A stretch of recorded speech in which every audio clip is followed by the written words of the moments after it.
That thing's not working right. Guess I might have to fix that.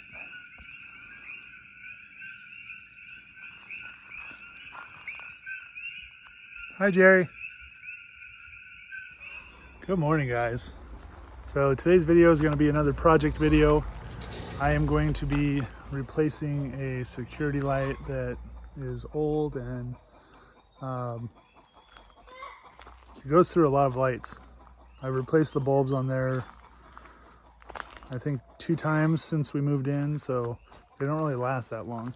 So I got a new one that's an LED light and also has a couple different settings on it, but that's going to be today's video. So upgrading installation of a security light. Thanks for watching. Thanks for tuning in. Please like and subscribe. So this is the security light in question. This is a pretty standard model, older one. These are fairly cheap. I think at Home Depot they're about 30 bucks, I want to say, for this light.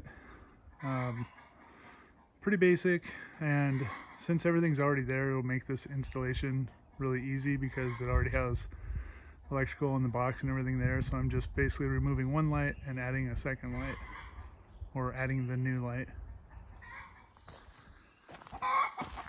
So my really noisy hen is over there making noise. Little update. We got some new baby girls, 3 of them. 2 of them are Australorps, black Australorps, and one is a red-laced Wyandotte. So it'll look similar to our other ones, except for gold, it's red. So they are about 7 weeks old, and these are the youngest birds that we've had, so got to be extra careful.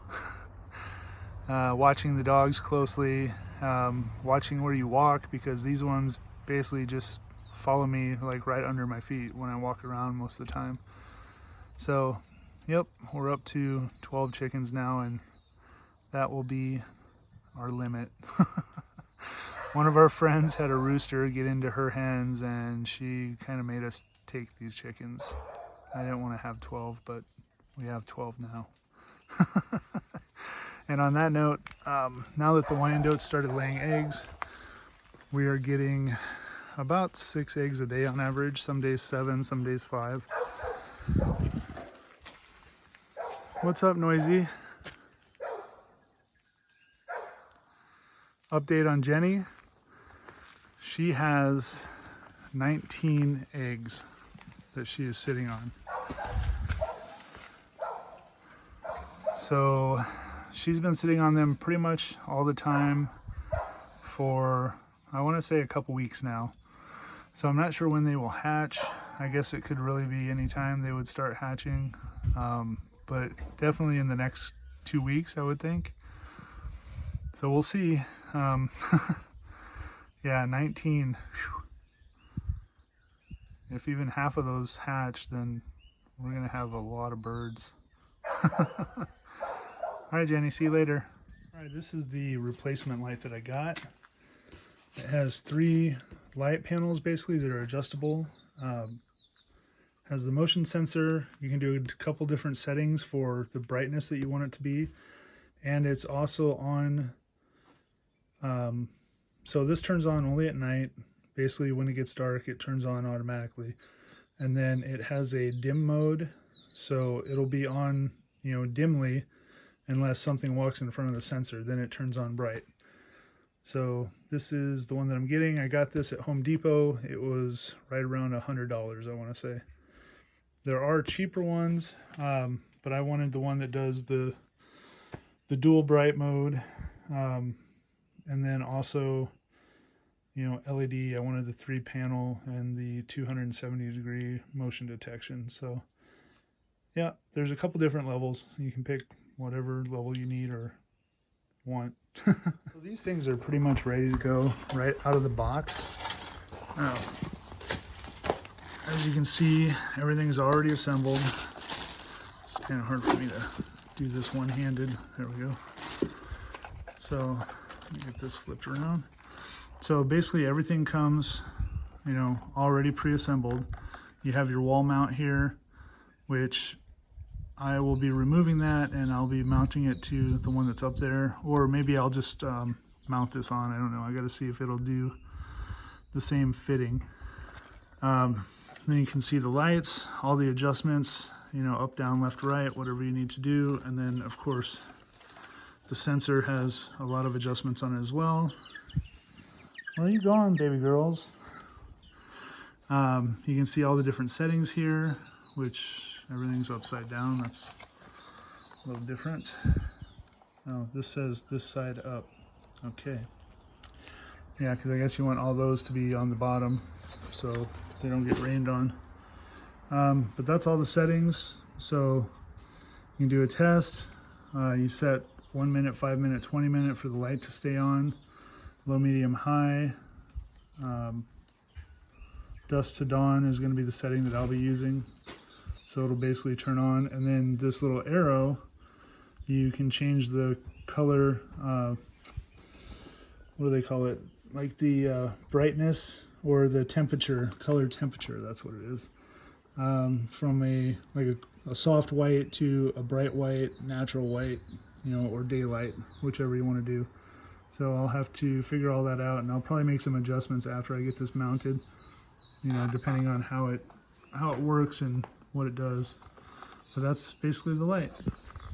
So next we'll be removing the old light and getting ready to put this one on. So Jenny got off of her eggs for a second, and I came up here to add some more bedding.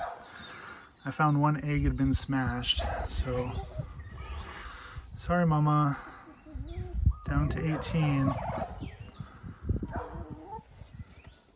Alright, so opening this light up, it's super simple the way the setup is. So this is all one piece, and you don't have to worry about doing any kind of wiring or anything like that. It has a single screw, which is right there. So once you have this wall plate mounted, then you just screw this one in. The contacts are made, which are those right there, and they line up with the contacts here. So they go into those two holes. You connect your wires up here to these two. There's it tells you right there, you know, black wire, white wire, which electrical in residential is usually black, white, and green. So your green wire would be over here on the ground, which it says right there, ground wire, and it's a green screw. And then of course your black and your white. And then this plate gets mounted to the wall. Your wires come through this hole right here. This one in the middle is just for the mounting screw, and then that's it. So it makes it pretty simple. Okay, so I'm up here pulling off the old light, and you can see the wiring, everything's hanging down.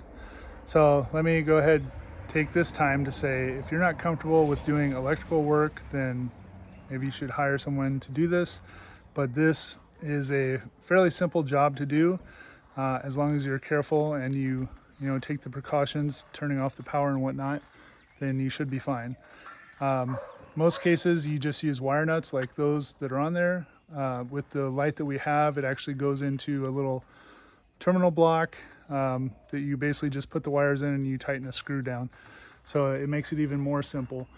I'm gonna go ahead and use this same mount. So the piece that's here is the same one that was in the new kit, and then the other plate will just go right on top of this, and then the light will go on there. So it'll be pretty easy to change it out. So I'm gonna put a meter on this, and then show you guys the power. And then of course I have it on a switch, so I'll just turn the switch off. But if you want to be extra safe, then you need to find out what circuit breaker runs the light and actually flip the circuit breaker off. Yeah. All right, so I got this opened up. This is your ground wire. This is the black, the white. I have my voltmeter here, so when I touch it, go ahead and turn it on. You see I have 120 volts. So this is live, it's good. Go ahead and shut it off.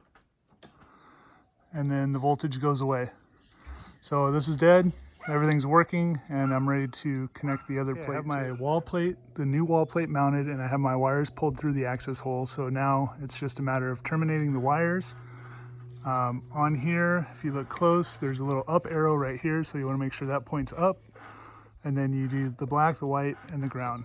So I'll get all those connected, and then we'll be ready to put the light on. Okay, everything is attached. The ground, white and black wires are all attached, and of course it's starting to rain, so I recommend that you don't do electrical work in the rain. Let me go grab the light and throw it on here real quick. So, pretty simple. This is nice because it's just one screw. All right, that's all the way on. So now I just have to adjust everything how I want it, and then we'll do some testing. All right, the light is on. Of course, it's still, daytime, so it doesn't show up that well. So I just have to do the adjustments that I want on there, change it to the dusk to dawn setting, adjust the color temperature, which I'll probably come back and do that, after I see how it is at night. I'll probably wait and I'll get a video tonight, once it gets dark, of how it looks. But yeah, that was it. Simple, easy.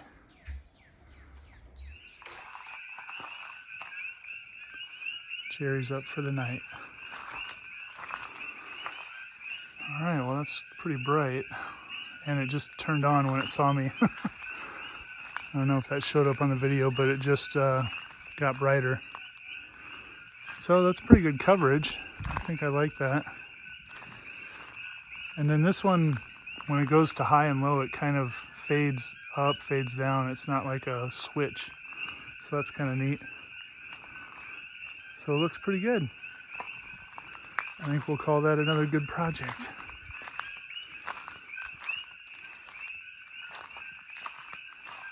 Say goodnight, Jerry. All right, guys. Well, that was just a real quick project video. Something that I've been meaning to do for a while and just haven't gotten to it. So now I finally got it done. I know this will seem out of order because I'm going to insert a nighttime clip before this clip. But anyway, it's all done. That's a quick, easy project that just about anybody can do. You don't need any special tools. I had a couple screwdrivers, a Phillips and a small straight screwdriver, and then just wire cutters. And, if you have a meter, that's helpful. Yeah, pretty easy to do.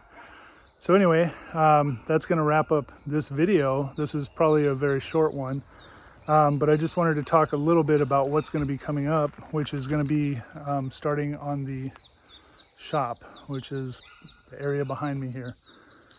So I have a couple things scheduled coming up this next week, which will, by the time you guys see this video, will already be starting to happen. I have James coming back. He had the mini excavator with the jackhammer attachment to it. So there's a little bit more work that needs to be done on this wall over here to break up this lower shelf. And you can see how much stuff is overgrown since I first started doing this. So I'm gonna have to get my weed whacker out here, clean all that up. James is gonna be here this week to finish doing this section here. And then I'm also gonna be getting gravel delivered that is going to fill this pad in completely, and then James is going to level all that out for me, and then I will be able to start doing the form work. So I'm not sure how quickly those videos are going to be rolling out, but that is going to be the next several videos, is going to be starting the foundation work for the shop garage finally. After I've been here almost 2 years, I'm finally getting my shop started. But yeah, so as always, guys, thank you for watching. Thanks for tuning in, and please subscribe if you haven't already, and I will see you guys on the next video. Aloha.